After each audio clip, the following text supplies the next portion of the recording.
Now, whenever you are organizing, that is definitely the key to carousels. The art of the carousel, it could all break with the organization. So the big thing you need to keep in mind is that the carousel content needs to be in its own parent folder or group. I prefer the groups. So organize everything in the carousel in their own slide, and then just toggle the visibility off for everything after slide one or image one. And then organize the navigation separately. This one you can use a folder or group, but if you're building with accessibility in mind, always use groups.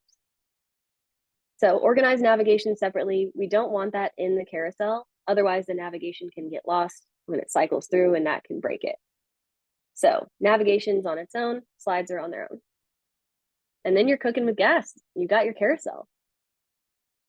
And then some other things, grouping objects. You can cycle through groups and organize in your groups. This ensures that you can have a lot of content in your carousel. So instead of just cycling through 3 images, you can cycle through 3 groups instead. And this can include images, text, a pop-up if you want. You can include a lot of different elements in these individual groups. Again, if you're building with accessibility in mind, only use groups to organize, no folders.